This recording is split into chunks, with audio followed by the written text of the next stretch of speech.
Number 13، رمی جمرات و قربانی۔ رمی کا مطلب ہے شیطانوں کو کنکریاں مارنا۔ اس روز 10 ذو الحجہ کی تاریخ ہوتی ہے۔ مینا میں پہنچ کر سب سے پہلا کام جمرۃ العقبہ یعنی بڑے شیطان کو 7 کنکریاں مارنی ہوتی ہیں۔ رمی کے بعد دوسرا کام قربانی کرنا اور قربانی کے بعد سر کے بال منڈوانے ہوتے ہیں۔ نمبر 14، طواف زیارت۔ قربانی کرنے اور سر کے بال منڈوانے کے بعد اب حاجی کے ذمے سب سے اہم کام طواف زیارت ہوتا ہے۔ حاجی اسی دن مکہ معظمہ پہنچ کر طواف زیارت کر لیتے ہیں۔ کچھ کمزور لوگ اگلے روز کر لیتے ہیں۔ طواف زیارت اہم فریضہ ہوتا ہے، اس کے بغیر حج نہیں ہوتا۔ طواف زیارت کے بعد حاجی دوبارہ مینا آ جاتے ہیں۔ نمبر 15، رمی جمرات۔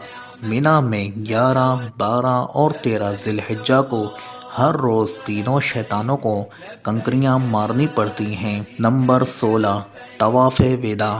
13 ذو الحجہ کو حج مکمل ہو جاتا ہے۔ مینا سے لوگ مکہ معظمہ آ جاتے ہیں اور اب مدینہ منورہ کو روانگی کی تیاریاں شروع ہو جاتی ہیں، لیکن روانگی سے پہلے حاجیوں کو طواف وداع کرنا ہوتا ہے۔ نمبر 17، روضہ رسول صلی اللہ علیہ وسلم کی زیارت۔ اب حاجی روضہ رسول صلی اللہ علیہ وسلم کی زیارت کے لیے چل پڑتے ہیں۔ وہاں 8 دن ٹھہر کر مسجد نبوی صلی اللہ علیہ وسلم میں 40 نمازیں پوری کرنی ہوتی ہیں۔ یہاں بڑے رقت انگیز مناظر دیکھنے میں آتے ہیں۔ حاجیوں کی نگاہیں جب مسجد نبوی کے میناروں پر پڑتی ہیں تو کئی حاجیوں کی چیخیں نکل جاتی ہیں۔ یہاں سے پھر حاجیوں کی وطن واپسی شروع ہو جاتی ہے۔ حج کے موقع پر وہاں دنیا کا سب سے بڑا اجتماع ہوتا ہے۔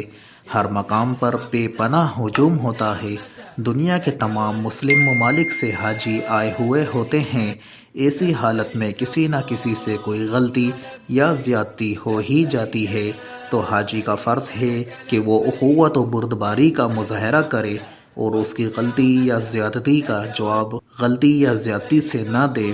زبان سے محفوظ رہنے کا مطلب یہ ہے کہ آپ کی زبان سے کوئی ایسا جملہ، کوئی ایسا لفظ نکلنے نہ پائے جس سے کسی کی دل آزاری ہو یا کسی کو نقصان پہنچے۔ ہاتھ سے محفوظ رہنے کا مطلب یہ ہے ہاتھ سے کسی کو مارے نہیں، ہاتھ سے کسی کی چیز چوری نہ کریں، ہاتھ سے کسی کو ہتک آمیز اشارہ نہ کریں، ہاتھ سے کوئی ایسی تحریر نہ لکھیں جس سے کوئی نقصان پہنچے، دکھ ہو یا ہتک محسوس ہو۔